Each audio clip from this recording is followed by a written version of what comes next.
Greetings, family. This is IyapoNgina, otherwise known as the Rogue Black Girl. And I wanted to do this.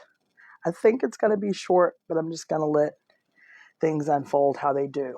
I am doing this live today to hopefully I can be heard. I have my headphones on, so maybe somebody can let me know if I need to take them off. But I'm doing this live because it's the first one I've done in quite a long time after having been doing them very regularly. And you're going to have to excuse my voice. I'm just now getting it back. But I am doing this live from Alhambra Hospital. And I had not told anybody but family that I was in the hospital. For those of you just joining, can you do a wave or something to make sure that you can hear me through my headphones, or if I need to take my headphones off? Just like a thumbs up or a wave or something. I've never done this with my headphones on. Anyway, so I am again right now in my second day in Alhambra Hospital here in California. And thank you. and like I said, I hadn't told anybody that I was in the hospital, but here I am. So the title is Grateful for Life. And I just want to give kind of a short synopsis of how I ended up here at the hospital. But that's not what this whole live is about.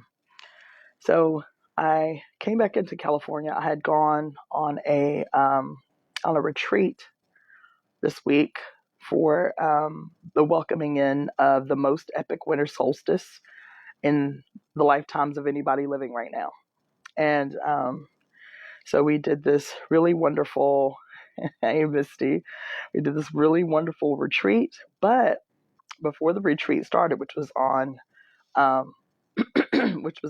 Sunday, I arrived to Georgia on Thursday evening, and by Friday evening, I was like, "Uh-oh, I'm getting sick." The weather was crazy cold, bone chilling. The wind was crazy, not like California. I was ill prepared clothing wise, and I could just feel. Plus, I did ceremony on Friday, pretty intense ceremony. And upon coming down, I just knew I was going to wake up Saturday sick.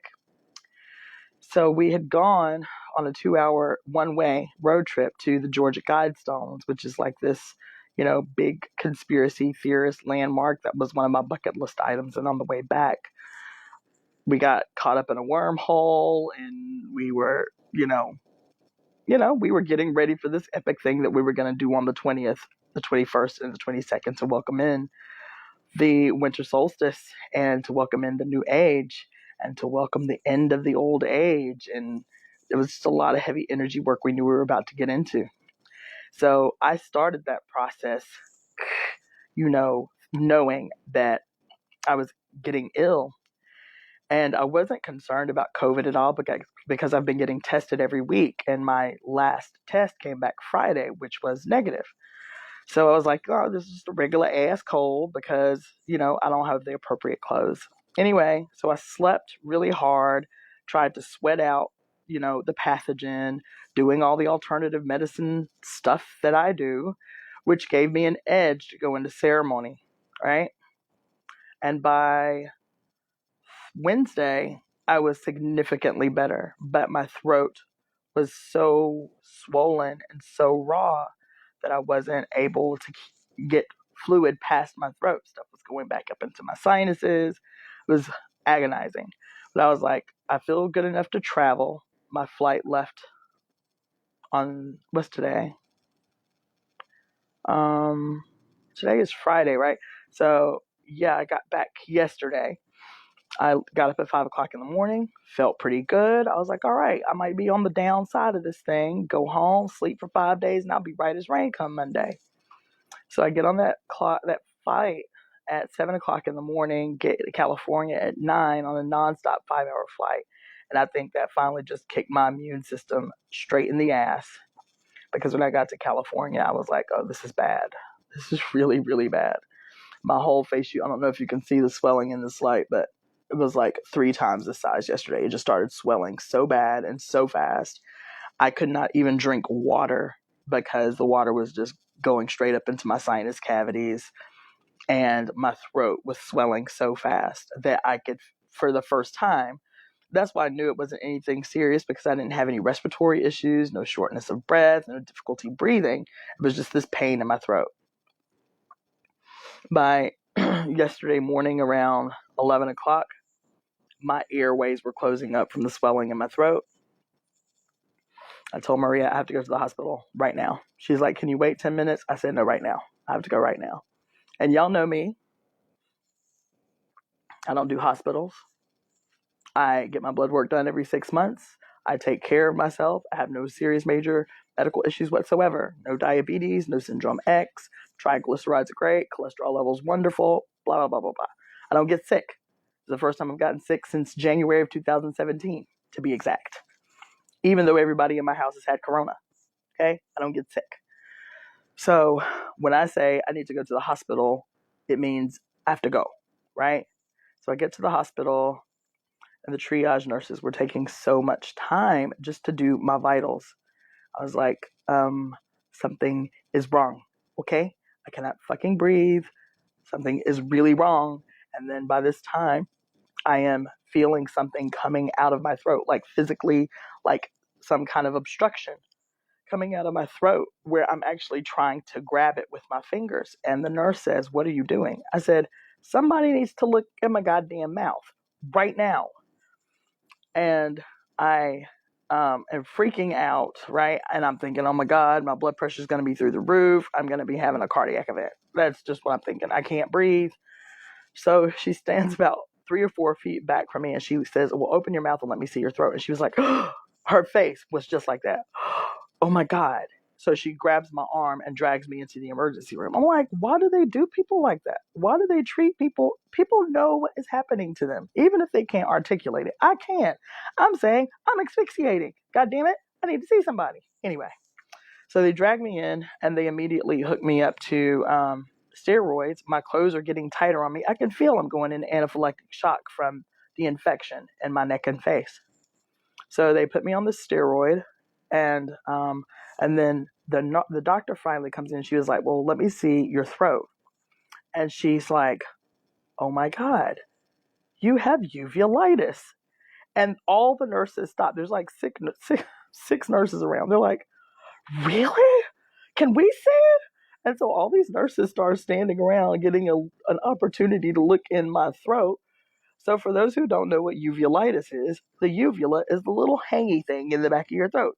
We don't, typically we act like we don't know what it's for, but it's just to help facilitate the movement of food down the throat. So you got your little uvula, and it's just dangling in there, and there'll be little cartoons of it like moving when you say, ah, right? My uvula had gotten so swollen that it was hanging 2 inches long.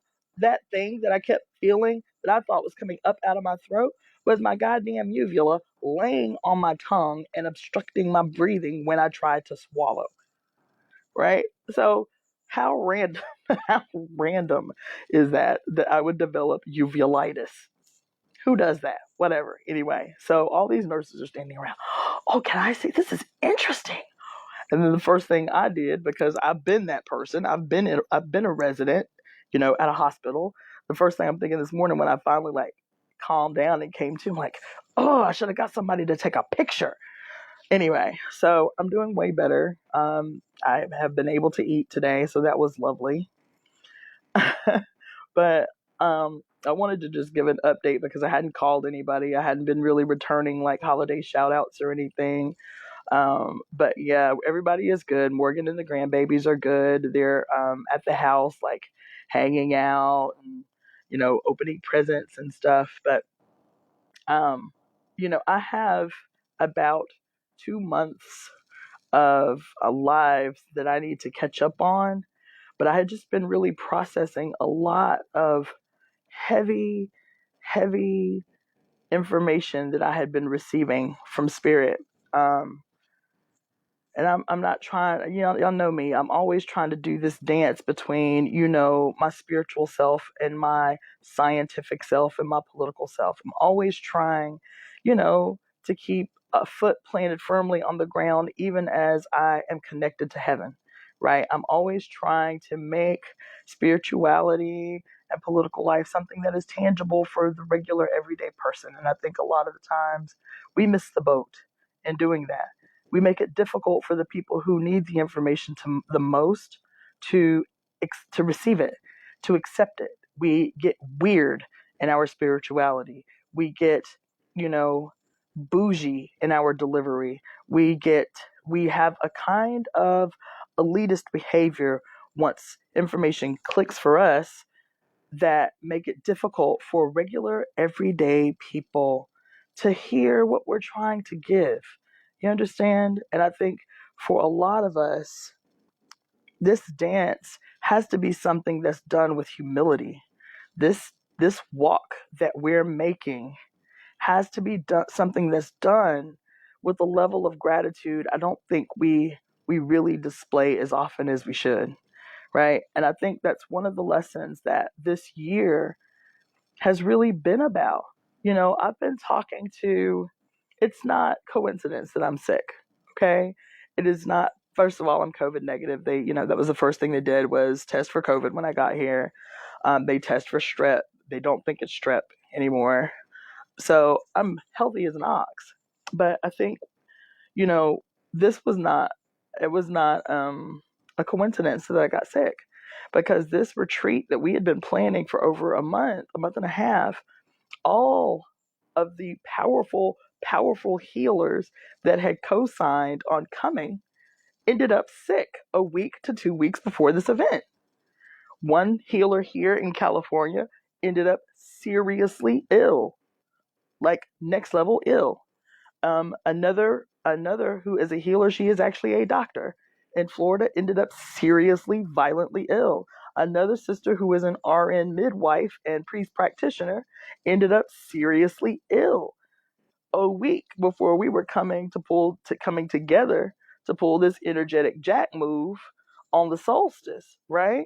And then the one main participant that ended up able to come found out that her mother had taken seriously ill 2 days after she arrived, right? So me always being the goer, the doer, the making sure I'm taking care of others. And it's so funny, but this is the lesson. We as healers, and when I say healers with a broad stroke. If you're a political activist, in my estimation, you're a healer. If you're an artist of any kind, a creative of any kind, a musician, a visual artist, a dancer, you're a healer. You understand? If you make someone else's life better in any way, you are a healer. That's the broad stroke that I paint with, right? So for months now, I have been putting my hands on people, coaching them in the same way, that this period of time is for creatives and for healers to be going within, to be unpacking their own baggage, to be making themselves better, to be taking the time. See, when I quote, recover from treatment, when I'm treating people or when I'm touching people or when I'm counseling people, it is not treatment, it is exhaustion. I sleep like the dead because I'm exhausted. You understand? If I do treatments on myself, it's because I'm directly addressing an issue. My fucking knee hurts or my shoulder hurts or whatever. But that is not what Spirit had in mind. When I am articulating to others, you have to center yourself. You have to care for yourself. You have to have the same level of empathy for yourself that you demonstrate to others. And I have not met that healer yet. I have not met that priest yet. I have not met that creative yet. I have not met that person that gives the same level of empathy to themselves that they display for the others that they love so much. We, as world changers, love humanity. We, as world changers, care about the future of our place on this planet. And that's wonderful. But there is a way that we see ourselves outside the equation. We reject help when it comes to us. Oh, no, thank you. Because we're so humble, we want to no, I don't need that. But we pray prayers for assistance, right? We have secret desires about our needs, but then we reject those gifts when they come, right? because we still have not done the work to unpack our own baggage, whether that baggage comes in the form of imposter syndrome or insecurities or feeling undeserving or feeling that we have not proved ourselves to the group. So we do the work of 10, and in this attempt to prove our worth to the group, to prove our value to the group, however that manifests itself, because we have chosen a lot in life that is outside the quote past norm, we still have these insecurities about disappointing our parents. We have baggage that we too as healers have to unpack. And we don't do the work and take the time to do that because we don't have the same empathy for ourselves that we have for others. We don't display the same level of care and giving and heartfelt, heartfelt compassion to ourselves that we display to others. And Spirit is trying to tell us that we are because they are. We are a part of the they that we're trying to restore. We are just as important as the they that we are trying to help. I am because we are. That's what it means to be one, you see. And so we have to take the time. That time cannot be our quote 1 day off where we're in a coma from exhaustion and call that self-care. It can't even be the cute little lavender Epsom salts bath with some candles that we take once a month and call that our self-care Sunday. We have to display the same level of heartfelt love for self that we display for others. Or we are only going to be of limited use. Yes, I can put my hands on people and change them. You understand? I can put my hands on people and radically do things. And I can see the evidence of what I've done for them. We can counsel people. We can talk to people and make their burden seem lighter. But what is our self-talk like? Are we as encouraging to self as we are to others?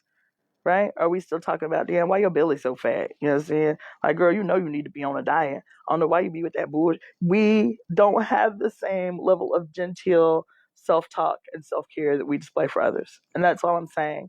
And so once even as I'm talking this every day, encouraging people every day, being the internal optimist every day for everyone and believing what I say, right? I haven't taken the same kind of time and care for myself that I give to others.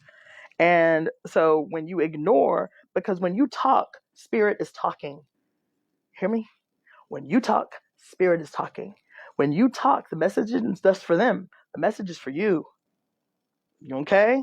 When you speak, the message is not for them alone. It is for you. And Spirit is watching. Are you paying attention to what you're saying to this patient or this person that you're putting your hands on, Iyapo? Or are you just acting like this is just a one-sided conversation that's happening? You just giving them the goods, and what I'm telling you to say is not for your ass too. You heard? And once you ignore that for so long, my daddy used to call it a spiritual spanking. Once you ignore for so long what Spirit is trying to communicate with you, Spirit will spank your ass. That spanking may come in the form of a broken leg that puts you on your ass for a week, 2 weeks, 3 weeks. It may come in the form of some random ass uveitis as you laid up in the hospital. You understand what I'm saying? And you like, oh yeah, I actually did need to be like actually still and taken care of for a little bit. You feel me? Like, that is a spiritual spanking. And I think that it is timely. And I'm so grateful that it happened when it did, because I knew what we were going into was huge on the 21st. And I haven't even gotten into what happened this week spiritually.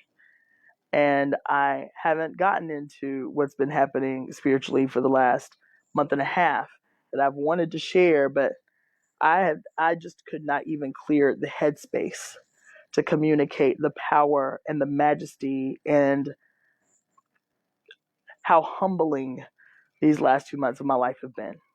How grateful. That's just the only word that I can say over and over again, even as I've been surrounded by crazy, real life situations and trying to juggle life and just the only word over and over again is just how grateful, how I am just so in awe of the magic. I stay surrounded by the people that I have willed into my life, the unbelievable talent and gifts of the human beings that have crossed my path, the amount of unflinching, unwavering love I receive from human beings, man.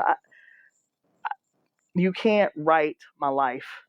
I, I'm just always so in awe, and I'm in awe in a way that I feel like a permanent groupie of an unending fan club of a million people. Like, there's so many people that I love so much, and sometimes that like that whole imposter syndrome thing comes in. I'm like, why do I know so many awesome people? I just know so many great human beings. I've been so fucking fortunate, and most of you I have tagged, not even the close, but everybody I tagged in this feed today, it is because I think you are amazing. I think you are wonderful, and my life has been blessed by your presence. I mean that in there is not a single person I did not tag that I wasn't deliberate about it. I love and care for you so much, and you have made my life what can only be looked back on as awesome and amazing. And I'm just so grateful for it. And the other thing that I wanted to say is that I have such a heaviness right now in my heart because the last few months have been so daunting for people.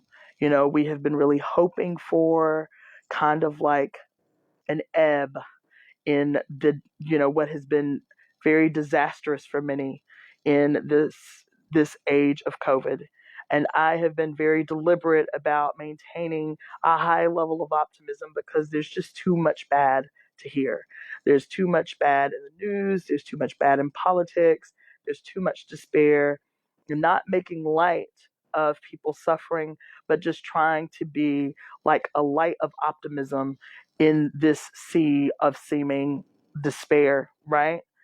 And that is not, and so I wanted to take a moment just to really just send huge prayers and have everyone send huge prayers and huge hugs to humans you don't know who have lost someone this year, who have lost people in a way that was nothing short of criminal, to have people become ill and die in isolation in hospitals, to die not being surrounded by family, to die without being able to have last hugs or last kisses or last rites, or to have those that care about them the most rally around them. I just want to have everyone send a giant, one big giant collective humanitarian hug to every person you don't know in this country and on this planet who has lost someone, however that person was lost in this year. And to know that you can still be grateful, you can still be optimistic, even in the darkest of times. That it's important for that. That it is important for those that are suffering to see that in us. That it is important for those that are hurting to see optimism, and certainty on the other side of this, because they're going to need the comfort and the healing in their despair that comes from those of us who have taken on this mission, who've taken on this work, who have said, yes, we want to bring the light in a world that has been made dark, right? And so there's just so many people that have lost someone this week that I know personally, and I just want them to know that even in my busyness, you are never lost in my thoughts. I think about you all the time, and I am so sorry for your loss, and I am here. And don't feel like because I'm laid up that I don't have the ears and the heart to hear what you have to say. Um, yes, yes. Chrissy, Jerome, my dear heart, my dear heart. Girl, I felt for you so bad. I still feel for you. I am moved to tears about your baby every time I think about it. I am so sorry for your loss. And there's nothing that I could say that could ever bring peace to a woman having to bury her child. But just know that I am here. Maria is my ace, boom coon. She is my split away. Me and this woman have so much in common. It is uncanny.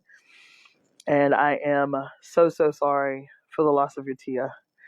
And there are so, so many that I could talk about. I could go down a list. And I just want to say that I just love you all so much. And I am always just, all I can say is I'm just grateful. And like, that is just the overwhelming sense. This overwhelming sense of deep and profound gratitude and peace. Because even as this period seems long, it's only been 9 months that we've been dealing with this extreme radical transformation in the old way of living, and it is painful and it is gnashing and it is hard to face. But we all know that at the ends of these type of radically transformative moments, whether it is labor pains, whether it is serious sickness that we triumph over, that at the end, the blessing is more than we could have ever wished for, bigger than we ever could have imagined.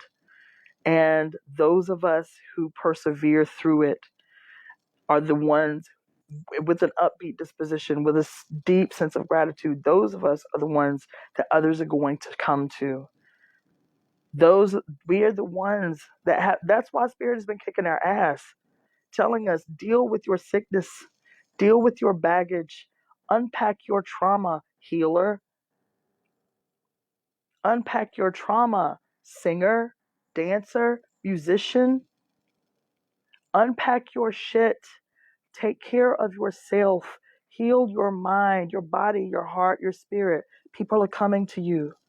People are going to be looking to you to interpret what has happened to them. People are going to be coming to you on the other side of this, saying, thank you for holding the light. Thank you for maintaining the light in our darkest period. Thank you for bringing to us the vision of what the world actually is supposed to be. We have that responsibility, but it doesn't mean that we abandon our own health as if we are apart from humanity, as if we are lower than humanity, as if we are imposters among us. We are because they are.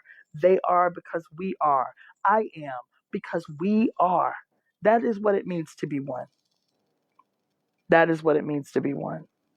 So I am well. They're probably going to let me up out of this joint tomorrow. We just have some more tests that we're waiting for the results from. But overall, they were just like, girl, yep, your uvula was swollen, blocking your breathing. And yep, could be more random. And you're going to be all right. And I just want to say this one last thing. So I'm an alternative healer. My undergraduate degree is in alternative medicine. I have an associate's degree in massage therapy, 16 certifications in massage. I am an acupuncturist. I have a double degree, a bachelor's in double degree, which was a bachelor's in Oriental medicine, and my bachelor's degree in professional health sciences.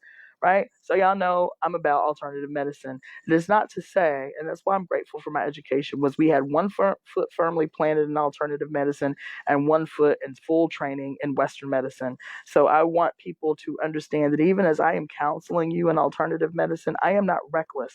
You understand? I appreciate the advances of Western medicine.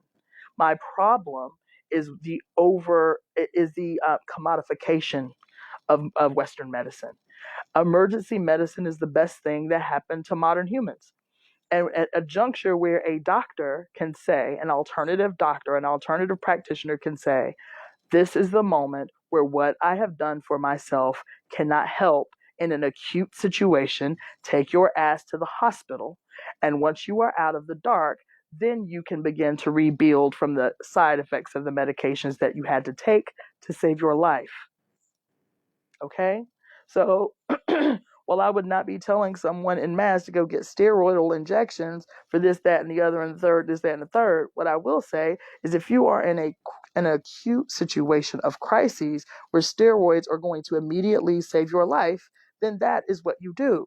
And then after you are out of the woods, you go to your acupuncturist, you go to your naturopath, you go to your homeopathic practitioner or whomever to help you to recover from the side effects of this very necessary medicine that you needed to save your life in the moment. So that's what I will be doing once I get up out of here. Thank you so much for saving my life. Thank you so much for unobstructing my ability to breathe. You understand? And preventing anaphylactic shock in me. Thank you very much. Now I will go home and start chomping down probiotics and fiber and my prebiotics and my anti-inflammatory herbs and my what else I'm gonna need. My immune boosting herbs like with the quickness and the madness, right? Why? Because of steroids. So I'll have to be on a hardcore regimen for about 6 months to a year to undo the side effects of this very necessary medicine. But don't be so myopic and linear in how you see the role of medicine that you would risk your life. You understand? So that is why. And that is what it is to be a responsible practitioner of any kind. It is again about the humility, right? It is again about doing what you can do, doing what you know to do. And when that doesn't work or your situation is acute, you seek the help that can have an immediate and a quick impact on whatever your condition is. And then you take it home and you recover the way that you know to, right? So that's why I'm laid up in this hospital letting somebody else. So again, you see the layers, right? At least with me. I'm always thinking in my multiple brains, right? Right? I'm always saying this was Spirit's way of sitting my ass down. That's why I had to be comical and random like uveitis. You couldn't just have regular ass strep throat. That's what I thought. I was like, damn, I got strep throat. It's like, nah, you got uveitis. I was like, say what? And then all the nurses in the room were just like, ooh, can we see? You know what I'm saying? Just random. That's how you know it's Spirit, because Spirit have a sense of humor like that. Oh, we're just going to sit your ass down with some uveitis real quick. Like, say what? You know what I'm saying? And then, that's the spiritual aspect of it because I had no intention of slowing down. I had already started booking patients for the day after I returned from this existential, major spiritual retreat / jack move that we pulled in the woods, in the mountains, near a lake on the winter solstice, the most powerful winter solstice in 26,000 years. But I'm going to come home and just go right back to business as usual. And Spirit was like, no, you ain't. We gonna need you to sleep for about 5 good days. Cancel everybody on your agenda. Cancel everything on your agenda. All you gonna do is get taken care of, and you gonna sleep out of rest, not sleep out of exhaustion. You understand? So, just being able to think, in a 5-dimensional way instead of our typical 3-dimensional way. Being able to hear when Spirit is intervening in your life for your own benefit. Being able to unpack your baggage even as you are healing others, right? I used to have a mantra when I became a massage therapist. This was before I went to medical school. I used to have this mantra because I love massage so much. I love it. That's why I incorporated it in my treatments. I love massage. I love knowing that what I have done with my hands has an immediate, measurable impact on someone else's life. They can't see it with their own eyes, but I know the science. And so even when I was treating people, when I was a massage therapist, I used to say, I am healed because they are healed. That was where I found my peace, was knowing that I could have an impact on someone's life. I love what I do. I am humbled by what I do. I love being able to help human beings. And so my healing is in their healing. But that does not mean I neglect the very necessary steps that I need to take to unpack my own shit, to address my own shit directly, and to seek help and accept help when it is made available. Right? We're not superhuman. We're just healers. Right? We're facilitators. Right? We're teachers. And so that was really all I wanted to share. I have so much more to share. So much more that I can share in this moment. It was really just about alerting people that yes, I am in the hospital. I will only be here another day, I think. And but I am well. I am resting like a baby and being cared for like a baby. And it was timely because Spirit demanded that's what I needed after this past week of extraordinary magical working. I have so much to share. So much to share. Like, oof, so much to share. And I'm trying to share it, even formulated in a way that is not shocking. And baby, when I say the game is permanently changed, that the universe and spirit, God and goddess, our ancestors and emissaries are all on our side. It's so true. There is nothing to be fearful of. Nothing. So turn off the TV if you need to. Get off these conspiracy theory websites today. You understand? Today. Yeah. Like, I don't care what the narrative is. I don't care who the all elusive bad guy is. They don't stand a chance. So I want to say aho, ashe. My name is Rebecca. Okay, I'm going to have to go. Hold on just 1 second. I'm going to have to go. I've had a practitioner come into the room, but I will be back on another day. This is the Rogue Black Girl, otherwise known as IyapoNgina.